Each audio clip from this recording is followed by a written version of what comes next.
नमस्कार साथियों, स्वागत है आप सभी का आपके अपने YouTube channel study bye VSK में। तो देखिए, आज हम आयु से संबंधित प्रश्न पढ़ेंगे। इस प्रकार का प्रश्न यूपी बोर्ड के परीक्षा में एक पूछ लेता है। तो आज मैं आप लोगों को आयु से संबंधित प्रश्न को अच्छे से समझाने का प्रयास करूँगा, तो कृपया वीडियो के अंत तक बने रहिएगा। आयु से संबंधित प्रश्न को हल करने के लिए हमें वर्तमान आयु पकड़ना पड़ेगा। वर्तमान आयु का मतलब कि जो इस समय चल रहा है उसे वर्तमान कहते हैं। तो मान लीजिए कि आज मेरी आयु 20 बरस है, मान लीजिए कि 20 है, ठीक। तो यदि बाद कहेगा तो आगे जाएंगे, पूर्व कहेगा तो पीछे। यदि बाद कहेगा तो आगे जाएंगे, पूर्व कहेगा तो पीछे या पहले। पूर्व बोले या पहले बोले, बाद कहे या पश्चात कहे, ठीक, दोनों बात सेम है। तो पूर्व कहेगा तो पहले आएंगे और बाद कहेगा तो या पश्चात कहेगा तो आगे जाएंगे। तो सबसे पहले हम इसको हल करने से पहले वर्तमान आयु पर ध्यान देते हैं, ठीक। चलिए अब यहाँ से आपको समझाने का प्रयास करता हूँ। देखिए, 5 वर्ष बाद जैकब की आयु उसके पुत्र की आयु से 3 गुनी हो जाएगी। देखिए यहाँ देखिए क्या बोला है, बाद। बाद का मतलब कहाँ जाना है, आगे। 5 वर्ष पूर्व जैकब की आयु उसके पुत्र की आयु की 7 गुनी थी। इसमें क्या बोला है, पूर्व बोला है। पूर्व का मतलब पीछे। तब पूछ रहा है कि उनकी वर्तमान आयु क्या होगी। तो देखिए, सबसे पहले हमें वर्तमान आयु को पता लगाना पड़ेगा कि वर्तमान आयु क्या होगा। तो यहाँ पूछ रहा है तो हम मान लेते हैं कि वर्तमान आयु जैकब का X होगा और उसके पुत्र की Y, ठीक ना। माना कि जैकब की वर्तमान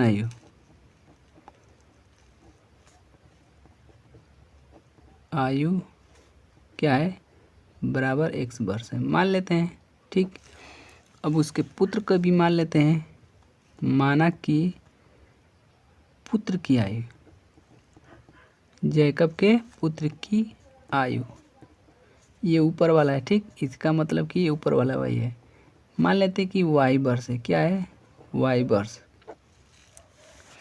अब देखिए, प्रश्न में 5 वर्ष बाद बोला है। 5 वर्ष बाद का मतलब आगे। तो 5 वर्ष बाद दोनों को करेंगे, ये भी 5 वर्ष जाएगा, ये भी 5 वर्ष आगे जाएगा, क्योंकि दोनों लोग प्रेजेंट में जीवित है। मान लीजिए कि आज मैं हूँ तो मेरे लिए 5 वर्ष आगे जा रहा है, तो जितने भी जीवित मनुष्य है इस धरती पर उनके लिए भी 5 वर्ष आगे ही जाएगा, ठीक। तो 5 वर्ष बाद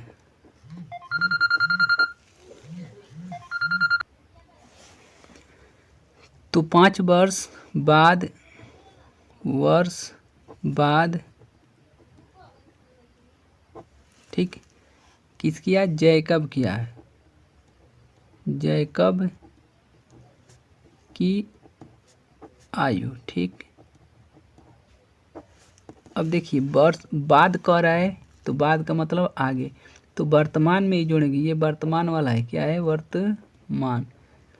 तो वर्तमान जैकब की देखेंगे X है और इसमें क्या बोल रहा है, 5 वर्ष, आगे 5 वर्ष जाने के लिए कर रहा है, तो 5 प्लस कर देंगे, इतना वर्ष हो जाएगा जैकब, ठीक। अब उसका पुत्र भी 5 वर्ष बाद होगा, ठीक। 5 वर्ष बाद पुत्र की आयु, अब पुत्र में 5 जोड़ देंगे, वो भी वर्तमान आयु में, तो ये वर्तमान है, इसमें 5 ऐड कर देंगे।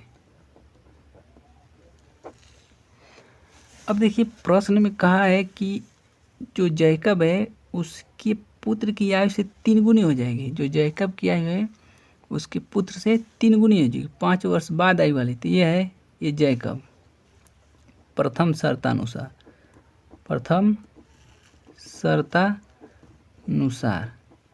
ठीक। क्या करेंगे कि जैकब की आयु एक तरफ कर लेंगे और उसके पुत्र की आयु दूसरे तरफ, ठीक। अब जिस तरफ बोला है उस तरह हम कर देंगे। तो कहा है कि जैकब की जो आयु है उसके पुत्र की आयु से, पुत्र की, ये पुत्र वाला है, की आयु से 3 गुनी, गुनी का मतलब गुणा, तो इसके पुत्र में 3 से क्या कर देंगे, गुणा। और जब इतना काम कर देंगे तो बीच में, दोनों के बीच में बराबर का चिन्ह लगा देंगे। ठीक, अब देखिए इसको आगे हल करते हैं। इसको आगे हल करेंगे तो x + 5 और बराबर इसका गुणा करेंगे 3y + 3 × 5 = 15। अब ये चर है तो इसको एक तरफ कर देंगे, इधर ला देंगे, तो ये प्लस है, इधर आएगा तो माइनस, x - 3y, और इस अचर को इधर ला देंगे। तो पहले से 15 है, ये प्लस इधर आएगा तो माइनस, 15 - 5 अर्थात x - 3y = 10, इतना हो जाएगा। ये हमारा समीकरण नंबर 1 हो जाएगा। अब देखिए ऊपर प्रश्न को ध्यान से देखिए, पुनः क्या बोला है प्रश्न में कि 5 वर्ष पूर्व, पूर्व का मतलब पीछे, तो अब 5 वर्ष पीछे निकालेंगे दोनों की आयु, तो लिखेंगे 5 वर्ष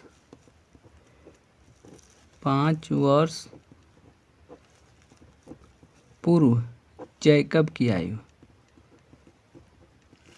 जैकब की आयु। अब देखिए पूर्व बोला है, पूर्व का मतलब कि पीछे आएंगे, जो वर्तमान है उससे पीछे आएंगे। तो वर्तमान कितना था जैकब का, x, अब x से 5 वर्ष पीछे, इतना वर्ष का हो जाएगा। अब उसका पुत्र भी पीछे आएगा, 5 वर्ष पूर्व, पुत्र की आयु, पुत्र वर्तमान में कितना था y, और y से 5 इसको निकाल देंगे, इतना वर्ष का उसका पुत्र हो जाएगा। अब दूसरे प्रश्न अनुसार क्या बोला है कि जो जैकब है उसकी आयु पुत्र की आयु से 7 गुनी थी। ठीक, तो एक तरफ जैकब की आयु लिख देते हैं x - 5 और दूसरे तरफ उसके पुत्र की। और प्रश्न में बोला है कि जो जैकब ये वाला है अपने पुत्र से 7 गुनी है, तो 7 कर देते हैं गुणा में, बीच में क्या आ जाएगा, बराबर का चिन्ह। इसको सॉल्व करते हैं, x - 5 बराबर 7y - 7 × 5 = 35। इसको भी इधर लाते हैं, चूँकि ये क्या है, चर है, तो x - 7y, और ये वाला इधर चला जाएगा, तो पहले से -35 यहीं पे है और ये इधर आएगा तो प्लस। तो देखिए माइनस हमेशा प्लस से घटता है। x - 7y बराबर, देखिए 5 से 35 घटाएंगे तो माइनस कितना बचेगा, 30। इसको बोलेंगे इक्वेशन 2 अर्थात समीकरण 2। तो समीकरण 1 और समीकरण 2, ये 2 चर वाले रेखीय समीकरण हो गए। इसको कैसे हल करते हैं, तो सबसे पहले किसी एक चर का मान बराबर करते हैं। तो यहाँ देखिए ये x, इसके आगे कितना है, कुछ नहीं तो 1 है, यहाँ भी x है, इसके आगे कुछ नहीं तो 1 है, तो x का मान तो बराबर है। y का देख लेते हैं, y का यहाँ 3 है, यहाँ 7 है, तो कोई एक बराबर होना चाहिए, तो ये x वाला बराबर है। अब इसके आगे का चिन्ह देखेंगे, इसके आगे क्या है, प्लस है, और इसके आगे भी क्या है, प्लस है। जब कुछ नहीं दिया रहता है प्लस मानते हैं। तो देखिए अगर दोनों चिन्ह समान रहेगा, यदि दोनों चिन्ह क्या रहेगा, समान, चिन्ह क्या रहे, समान, या तो प्लस रहे या तो माइनस, तो हम क्या करते हैं, घटाते हैं। क्या करते हैं, घटाते हैं। अगर विपरीत रहेगा तो जोड़ देंगे। क्या करेंगे, जोड़ने पर। इसको अच्छे से याद कर लीजिए, यदि दोनों समान है, या तो प्लस प्लस या तो माइनस माइनस, तो घटाते हैं, या तो एक प्लस रहे एक माइनस, तो क्या करते हैं, जोड़ते हैं। तो यहाँ क्या है, दोनों समान है तो घटा देंगे, समीकरण 1 से समीकरण 2 को घटाने पर, तो x - 3y = 10। ये समीकरण 1 को लिख रहा हूँ, अब इसको घटाएंगे तो ये माइनस हो जाएगा। देखिए घटाने पर चिन्ह बदल जाता है, तो ये प्लस था तो ये क्या बन जाएगा माइनस, ये माइनस है तो ये क्या बन जाएगा प्लस, और ये प्लस है तो ये माइनस। अब ये एक एक्स में से एक एक्स कट गया। अब देखिए 3y प्लस हो गया है, तो 3y में से 7 निकालेंगे तो -4y बराबर, अब देखिए -30 और ये -10 जुड़ जाएगा। देखिए माइनस माइनस जुड़ जाता है लेकिन चिन्ह क्या रहता है माइनस ही, प्लस प्लस जुटेगा चिन्ह क्या रहेगा प्लस ही, तो ये -40। देखिए इसको जब घटाएंगे तो माइनस क्या बचेगा 4y, इसको करेंगे जोड़ेंगे, दोनों माइनस माइनस है तो जुड़ जाएगा, तो ये -40। अब देखिए y बराबर, ये माइनस से ये कैंसिल हो जाएगा, 4 से 1 कैंसिल हो जाएगा, 4 × में 40, अर्थात y का मान कितना आ गया 10। अब y का मान किसी भी समीकरण में हम रख सकते हैं, 1 या 2 में। तो चलिए ये वाला आसान है, 1 में रखते हैं। y बराबर, y का मान समीकरण 1 में रखने पर, अब यहाँ से y का मान रखिए। देखिए समीकरण 1 ये है, तो x -3, ये y इसके गुणे में है, ठीक। जब इस तरह लिखा रहता है तो हम इसे 3 गुणे y भी लिख सकते हैं।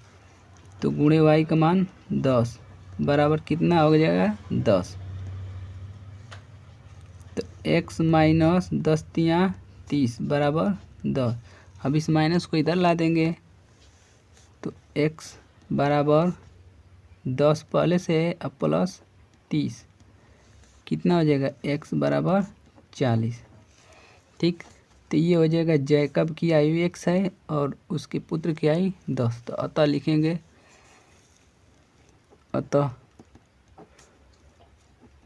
जैकब की वर्तमान आयु 40 वर्ष तथा उसके पुत्र की वर्तमान आयु 10 वर्ष होगा, ठीक। ये हमारा आंसर हो जाएगा। तो इस तरह से आयु से संबंधित प्रश्न को हम आसानी से हल कर सकते हैं। तो मैं आशा करता हूँ कि ये वीडियो आप लोगों को अच्छा लगा होगा, तो प्लीज़ हमारे चैनल को सब्सक्राइब कीजिए और अधिक से अधिक अपने दोस्तों में शेयर कीजिए। Thanks for watch.